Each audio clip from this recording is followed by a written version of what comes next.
दोस्तों नमस्कार, मैं अनिरुद्ध चौहान। स्वागत आप सभी का गाम गुवान में। पूरी दुनिया में भारत एक ऐसा देश है, और भी होंगे लेकिन जहां तक मैंने देखा है और मैंने पढ़ा है, यहाँ बड़ी बड़ी बातें की जाएंगी। कभी गंगा को साफ करने की बात की जाएगी, कभी यमुना को साफ करने की बात की जाएगी, पर्यावरण को बचाने की बात की जाएगी। और जो खुद पर्यावरणविद हैं वो बातें कुछ और करते हैं, दिखाई कुछ और देता है। 2014 में भारत के प्रधानमंत्री नरेंद्र मोदी जी बनते हैं, गंगा को साफ करने की बात करते हैं, साफ जल की बात करते हैं, विकास की बात करते हैं। और धीरे धीरे धीरे धीरे एक ऐसी स्थिति देश में बन जाती है कि जो देश का एक वर्ग है वो सोचने समझने पर मजबूर हो जाता है कि अब किया क्या जाए। अभी आप देख रहे होंगे, अरावली की बात खूब दबाकर चर्चा हो रही है, अरावली को बचाने की बात हो रही है। एक तरफ लोग सोशल मीडिया पर लिख रहे हैं कि विकास की जगह विनाश को हमने चुन लिया। बहुत सारे लोग मैंने ऐसे भी देखे जो पहले कुछ और रंग में थे और आज अरावली की बात आते ही कुछ और रंग में आ गए हैं। हमारा सभी का कर्तव्य है कि हम केवल प्रकृति की ही बात न करें, मानवता की भी बात करें। प्रकृति हम बचा लेंगे तो मानवता खुद ब खुद बच जाएगी। लेकिन दोनों चीजें समझने की जरूरत है। अभी हम वेस्ट डिग्री में हैं और ये हमारे क्षेत्र में एक मशहूर कॉलेज है। हमारे साथ में अभी बात करने के लिए निर्मय कुमार सिंह जी हैं, जो राजनीति विज्ञान के प्रोफेसर हैं। जो भी मुद्दे होते हैं, खासकर क्षेत्रीय जो मुद्दे होते हैं, क्योंकि यहाँ पर हमारे क्षेत्र में क्षेत्रीय मुद्दों को ज्यादा पसंद किया जाता है। इंटरनेशनल लेवल पर क्या हो रहा है बहुत कम लोग जानना चाहते हैं। लेकिन अब अरावली की बात आ गई है। आप प्रोफेसर भी हैं, पर्यावरण पर काम भी करते हैं, और एक तरीके से अगर कहा जाए तो गांधीवादी विचारधारा के व्यक्ति हैं। और गांधी ने विकास की बात की, और विकास में भी उन्होंने कहा जो अंतिम व्यक्ति है लाइन का, जब तक उसकी क्रय शक्ति मजबूत नहीं हो जाती हम उसको तब तक विकास नहीं कह सकते। और आज आप देख सकते हैं 2 करोड़ हर साल रोजगार देने की बात हुई थी, उसका क्या हुआ। किस तरीके से राहुल गांधी जी बार बार कहते हैं कि सब कुछ अपने मित्रों को दे दिया है। तो उसी को लेकर बात करेंगे, अरावली को हम कैसे बचा सकते हैं और अरावली का महत्व हमारे लिए क्या है। नमस्कार जी, स्वागत है आपका।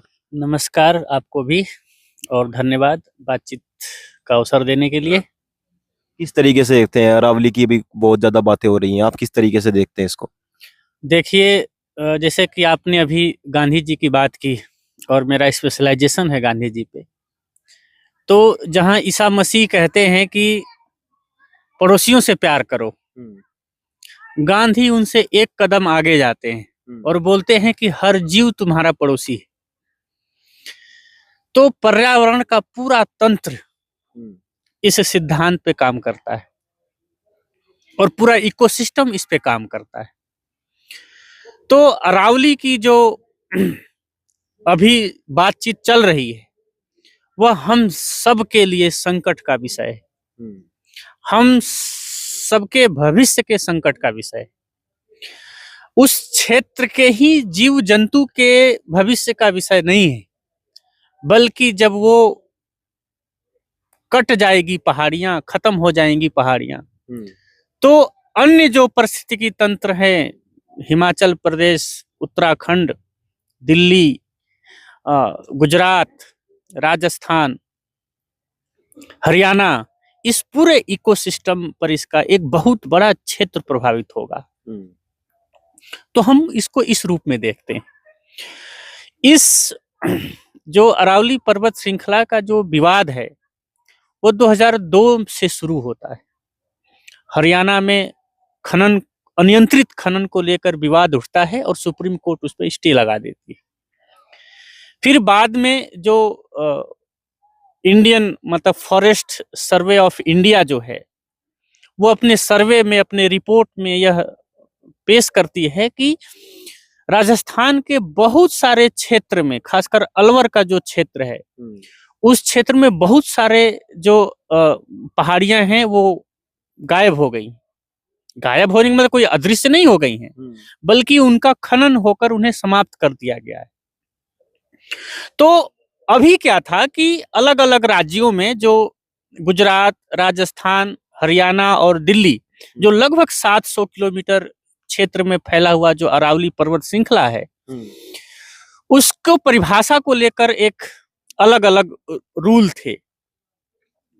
तो भारत सरकार ने पूंजीपतियों के दबाव में आकर उन्होंने एक परिभाषा तय करके सुप्रीम कोर्ट को पेश किया, जो अभी हालिया विवाद है, और सुप्रीम कोर्ट ने उसको मान्यता दी। उसमें यह कहा गया कि 100 मीटर से ऊपर जो पहाड़ी होगी उसे ही अरावली पहाड़ी माना जाएगा, अन्यथा जो 100 मीटर से नीचे पहाड़ी है उसका खनन पर कोई रोक नहीं लगेगा, उसे अरावली पहाड़ी क्षेत्र नहीं माना जाएगा। आपके माध्यम से मैं ये बता दूं कि लगभग 80 से 90% जो अरावली की पर्वत श्रृंखला की जो पहाड़ियां हैं वो 100 मीटर की ऊंचाई से कम है। यानी यदि आप इस परिभाषा को स्वीकार कर लेते हैं तो अरावली क्षेत्र का लगभग 80% पहाड़ जो है वो खनन के लिए स्वतंत्र है उसमें, और खनन अनियंत्रित तरीके से होता है। इसका जीता जाता उदाहरण अभी कुछ दिन पहले आपको बनारस के पास मिर्जापुर है, और मिर्जापुर का जो ये विंध्याचल पर्वत श्रृंखला है उसमें जो खनन होता है, और उस अनियंत्रित खनन से आप देखेंगे कितने लोगों की जान चली गई। तो कहीं ना कहीं ये पूरा जो एक अरावली पर्वत श्रृंखला को लेकर जो भी विवाद चल रहा है वह शोचनीय है और हमारे भविष्य के लिए संकट का विषय है। रात मैंने बहुत सारी चीजें देखी, वीडियो देखी, बहुत सारी पोस्टों को भी पढ़ा। लोग कह रहे हैं कि बहुत सारे कि अगर आपको टाइल्स की जरूरत है और उधर आप अरावली को तोड़ने की बात को रोकना चाहते हैं, अरावली का विनाश भी ना हो ये भी चाहते हैं, आपको टाइल्स की भी जरूरत है। एक तरफ मैंने देखा कि एक एनटीपीसी ने कोई नीचे गड्ढा किया था, उसका पानी सारा निकल गया, जिसकी वजह से उत्तराखंड में बहुत सारी बाढ़ें आई, वो जमीन जो है खिसक गई, मंदिर टूट गए। तो क्या इन चीजों को हम कैसे रोक सकते हैं? क्योंकि कहीं ना कहीं एक आज जो दिमाग पे जो एक चरम पर आ गया है, एक धार्मिकता, हर जगह डिबेट हो रही है, हमारा धर्म छोटा है कि बड़ा है, कौन है, एग्जिस्ट करता है कि नहीं करता है, इस पे तो बहस हो रही है। लेकिन अरावली के लिए कोई आवाज नहीं उठा रहा। नहीं, आवाज उठ रही है, लोग जागरूक हो रहे हैं और आंदोलन हो भी रहे हैं, पर आप सही कह रहे हैं कि जिस मात्रा में होनी चाहिए वो नहीं हो रहा है। आप ये देखेंगे कि जो अरावली की पर्वत श्रृंखला है वो जो मानसून आता है उसको रोककर बारिश कराती है, और एक बहुत बड़े क्षेत्र को वो सिंचित करती है, धन्य धान्य से परिपूर्ण करती है, उर्वरक उस क्षेत्र का जो उर्वर शक्ति है उसे बनाए रखती है। उसके बाद जो टेम्परेचर है, जो हमारे यहाँ जो 3 मौसम है, ठंडी, बरसात और गर्मी, उसके बीच जो एक सामंजस्य होना चाहिए उसको बनाए रखती है। उसके अलावा जो पर्यावरणविद हैं, जो पर्यावरणवादी हैं, उनको जो सबसे बड़ी चिंता ये है कि उस क्षेत्र में रहने वाले जो जीव जंतु हैं क्योंकि 80% जो पर्वत श्रृंखला है वो 100 मीटर से नीचे है, और उसी क्षेत्र में चूंकि वो लंबा क्षेत्र है तो उस पूरे क्षेत्र में बहुत प्रकार के जीव जंतु रहते हैं। तो वो फिर अगर उसको आप डिस्टर्ब करेंगे तो वो सारे जीव जंतु कहाँ जाएंगे? आज देखेंगे कि पूरा उत्तर प्रदेश, पूरा बिहार या बहुत सारे राज्य जो हैं, हरियाणा, पंजाब, आपको जंगली जानवरों के आतंक से किसान परेशान हैं। उनके आप देखेंगे कि इस क्षेत्र में भी नीलगाय और घड़रोज और ये हिरन, और आप देखते हैं कि बहुत सारे तेंदुआ बाहर आ जाते हैं, बहुत सारे जानवर जो होते हैं, और उससे कहीं ना कहीं भेड़िया से लेकर बहुत सारे जानवर आम जन के बीच में आकर लोगों में भय पैदा करते हैं, नुकसान करते हैं। तो अगर उस पूरे क्षेत्र को अगर हम डिस्टर्ब करेंगे तो एक बहुत बड़ा जो वन्य जीव, जो जंतु हैं, पशु हैं, जानवर हैं, वो फिर हमारे इस प्लेन वाले क्षेत्र में आ जाएंगे, जो जिसका खमियाजा हम सबको भुगतना पड़ेगा। सबसे बड़ी जो एक और है कि जो पर्यावरण जो सीधे टकराता था अब वो टकराएगा नहीं, बल्कि वो सीधे निकलकर आपको उत्तराखंड को प्रभावित करेगा। और पिछले 10 साल में उत्तराखंड को जिस तरह से जो पहाड़ी जो राज्य हैं उसमें जो विकास के नाम पर जो पहाड़ से छेड़छाड़ी, जो पहाड़ का अपना जो इकोसिस्टम है उसको जिस तरह से डिस्टर्ब किया गया है, इससे आपको पहाड़ का स्खलन और आपको अनियंत्रित बारिश, बाढ़ 2025 इसका जीता जाता आपको उदाहरण है कि आपको अनियंत्रित तरीके से बारिश हुई है, क्योंकि वो जो रुकावट होनी चाहिए अब वो हो नहीं रही है। लोग डिस्टर्ब कर रहे हैं ये पूरे इकोसिस्टम को। आज हमारे बीच गौरैया और जो गिद्ध हैं वो हमारे बीच नहीं है। जीते जी हम जब बचपन में थे तो हमने खूब गिद्धों को देखा है, खूब गौरैया के साथ हम आपको खेलते थे, उन्हें उड़ते हुए देखते थे, उनके साथ हम भी बचपन में चचाए हैं।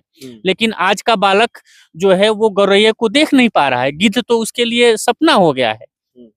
तो जब इस तरह से हम पर्यावरण को छेड़ेंगे तो आने वाली जो पीढ़ी होगी वो और भी बहुत सारी चीजों को नहीं देख पाएगी, और यह सिर्फ हमारा दोष होगा, क्योंकि हम आने वाली पीढ़ी के लिए अगर आज नहीं लड़ेंगे तो फिर हम उस पीढ़ी के गद्दार साबित होंगे और उस पीढ़ी के हम विलन होंगे उस पीढ़ी के लिए जो आने वाली पीढ़ी है। और सतत विकास जिसकी तरफदारी गांधी जी करते हैं, हालांकि मोदी जी गांधी जी का नाम तो खूब लेते हैं लेकिन मनरेगा का नाम चेंज कर देते हैं, गांधी का नाम काट देते हैं, क्योंकि वो उनका अपना दोहरा चरित्र है। लेकिन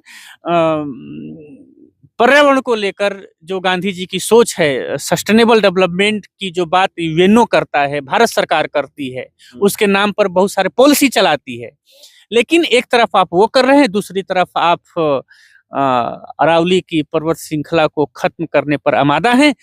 तो ये कहीं ना कहीं नागरिक के लिए, पर्यावरण के लिए, आने वाली पीढ़ी के लिए और उस क्षेत्र में रह रहे जीव जंतु, जानवर, पक्षी, पशु सभी के लिए हानिकारक है। यह सौदा सीधे ही घातक है, घाटे का सौदा है, आपको भविष्य को संकट में डालने वाला सौदा है। और जैसा कि आप बात कह रहे हैं कि जो टाइल्स कल्चर जो है, वो टाइल्स कल्चर कौन लाया है? ग्रामीण वाला लाया है, गांव में रहने वाला टाइल्स कल्चर लाया है। ये तो बड़े बड़े पूंजीपतियों ने लोगों के दिमाग में डाला कि बिना टाइल्स के तो तुम्हारा घर अच्छा लग ही नहीं रहा है।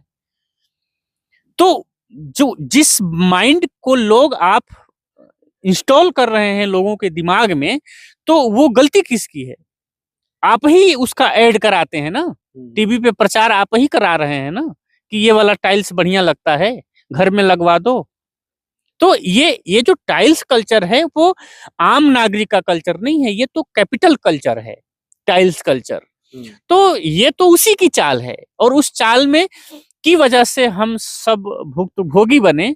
आने वाली पीढ़ी हमें कोसे कि हमारे बड़े बुजुर्गों ने हमारे लिए कुछ भी जहरीली हवा, जहरीली गैस और एक उजड़ा हुआ पर्यावरण हमें सौंप कर गया है। तो ऐसा हमें भागीदार नहीं बनना चाहिए। और आप देख रहे हैं कि दिल्ली में अब एक गैस चैम्बर बन चुका है दिल्ली। तो अगर अरावली को और खत्म कर देंगे तो फिर दिल्ली क्या बनेगा? फिर दिल्ली की और स्थिति क्या होगी? फिर तो रजत शर्मा जैसे लोग कहेंगे कि दिल्ली तीन तरफ से अरावली से घिरी हुई, इसलिए वहां पे प्रदूषण फैला हुआ है। तो फिर ऐसे लोग तरफदारी कर रहे हैं, ऐसे लोग पत्रकार बने हुए हैं। आप जैसे पत्रकारों को मैं धन्यवाद देना चाहता हूं कि पत्रकारिता आप जैसे लोगों से जिंदा है। आप जैसे लोग पूंजीपतियों के हाथ में नहीं है, आप अपना कर्तव्य ठीक से निभा रहे हैं और लोगों के बीच में आपकी जितनी क्षमता है वैसा आप कर रहे हैं। और मुझे उम्मीद है कि आप लोग सफल होंगे और हम सब सफल होंगे, क्योंकि ये हमारे भविष्य से जुड़ा है। आखिरी सवाल मेरा ये है कि सुप्रीम कोर्ट का आदेश है तो क्या मान्य होगा? क्या सुप्रीम कोर्ट ने जो आदेश किया है, क्योंकि जो 100 मीटर से नीचे की पहाड़ियां हैं, मैंने कुछ वीडियोस भी देखे कि जिनकी कुछ लोग कह रहे हैं कि हाइट 6 फुट से नीचे है, उन सबको हटाया जाएगा। जिनकी कुछ कह रहे हैं 5 फुट से 6 फुट से नीचे की है, 5.6, उनको हटाया जाएगा। जिस तरीके से पहाड़ियां हैं, तो इस तरह की बातें भी चला रहे हैं लोग। नहीं, वो पहाड़ियां सिर्फ इसलिए नहीं है, वो एक जैविक गलियारा है। एक जीव को एक पहाड़ी से दूसरे पहाड़ी तक, एक क्षेत्र से दूसरे क्षेत्र में जाने के लिए वो गलियारे प्रोवाइड करते हैं। तो अगर उनको आप काट देंगे तो फिर जो क्या करेगा जीव? वहां से जाएगा नहीं, गुजरेगा वो। तो इसको इस रूप में मत देखिए। दूसरी जो आपने बात की कि ये बात सुप्रीम कोर्ट के, क्योंकि प्रस्ताव तो सरकार का है। तो लेकिन सुप्रीम कोर्ट के माध्यम से इसलिए कराया जा रहा है क्योंकि सुप्रीम कोर्ट भारत में एक, सुप्रीम कोर्ट सरकार तो है नहीं, एक स्वतंत्र संस्था है। और भारत के लोकतंत्र में अगर लोगों को सबसे बड़ी आस्था अगर किसी में है तो वो सुप्रीम कोर्ट में है। तो सरकार, यह एक सरकार की एक चाल है ये कि हम इसको डायरेक्ट न लागू करके बल्कि सुप्रीम कोर्ट के माध्यम से इस परिभाषा को लीगलाइज कर देंगे, ताकि अगर विरोध भी हो तो हम ताकि पल्ला झाड़ ले कि भाई ये हमने नहीं किया है, ये तो सुप्रीम कोर्ट ने कहा था। अगर ट्राई कर रहे हैं, अगर आंदोलन बड़ा हुआ, लोग इसके खिलाफ खूब मुहिम चलाए, लड़ेंगे, तो सरकार जब वापस जाएगी तो उसके पास कहेगी कि भाई तो हमने तो सुप्रीम कोर्ट का आदेश था, हम वापस आ गए, ये तो हमारा आदेश था ही नहीं, सुप्रीम कोर्ट का ही थी और सुप्रीम कोर्ट के आदेश को हम फॉलो कर रहे थे। तो चूंकि यह जो प्रस्ताव है वो आपको संसद में पेश करके सरकार द्वारा प्रस्तावित करके ये सुप्रीम कोर्ट के पास गया है और सुप्रीम कोर्ट के जजों ने इसे आपको लीगलाइज करने के लिए, तो ये एक सरकार की चाल है कि ये आम जनता के गुस्से का कोप भाजन न बने, गुस्से का शिकार न हो और अपने आप को सेफ करके सरकार खेल रही। जी जी, बहुत बहुत धन्यवाद आपका। मैंने रात एक वीडियो देखा, उसमें एक किसान दिखा रहा है कि जो पेड़ है खेत का, वो उसके छोटे छोटे पत्ते हैं और वो बहुत पुराना पेड़ है, लेकिन जो नए पेड़ आए हैं वो बहुत ज्यादा पानी खींचते हैं, चाहे वो लिप्टिस का, यूकेलिप्टिस का पेड़ हो, पॉपुलर का पेड़ हो या और बहुत सारे पेड़ हैं। तो पेड़ों को समझने की, प्रकृति को समझने की खासकर किसानों को जरूरत है। एक पेड़ दूसरे पेड़ से, जैसे घर में कोई इंसान चला जाता है और पूरा परिवार टूट जाता है, इसी तरीके से यही हाल पेड़ों का भी है। आप उनसे मोहब्बत करके देखिए, आप पशु से मोहब्बत करके देखिए, आप पर्वतों से मोहब्बत करके देखिए, हमारे पुरखों ने वही किया है। लेकिन जैसे जैसे धीरे धीरे डेवलपमेंट आ रही है, जैसे जैसे हम आगे बढ़ रहे हैं, हम उन सब चीजों को नष्ट करते हुए जा रहे हैं। आने वाले समय में हमने नए मकान बनाकर चिड़ियों का, जो चिड़िया हमारे घर में होती थी, जो सुबह हमें उठा दिया करती थी, उनका बंद कर दिया है। गिद्ध की बात हुई, प्रोफेसर साहब ने गिद्ध की बात कही, वो हमने लगभग समाप्त करते। जो गंदगी को साफ करते थे, जो जानवर मर जाते थे, खेत में मर जाते थे, उनको साफ करने का काम करते थे। अब वो गंद जो कि हम झेल रहे हैं, क्योंकि हमें डेवलपमेंट चाहिए, हमें छोटे छोटे रोड चाहिए, हमें बड़े बड़े कॉम्प्लेक्स चाहिए, हमें बड़े बड़े सिनेमा हॉल चाहिए, हमें बड़ी बड़ी गाड़ियों के शोरूम चाहिए। तो धीरे धीरे वो चीजें हमारे सामने आएंगी। आने वाली जो नस्लें हैं, जहाँ फसलों को और नस्लों को बचाने की बात करते हैं, वो भी हमारे सामने कहीं ना कहीं इस तरीके से खड़ी हो जाएंगी। जैसे आज हम पर्वतों को हटा रहे हैं, हमारे सामने वो समस्या पर्वतों की तरह खड़ी हो जाएंगी। ना हम उनसे लड़ पाएंगे, ना उनसे जूझ पाएंगे, और हार कर केवल इस दुनिया से रुखसत होने का काम करेंगे।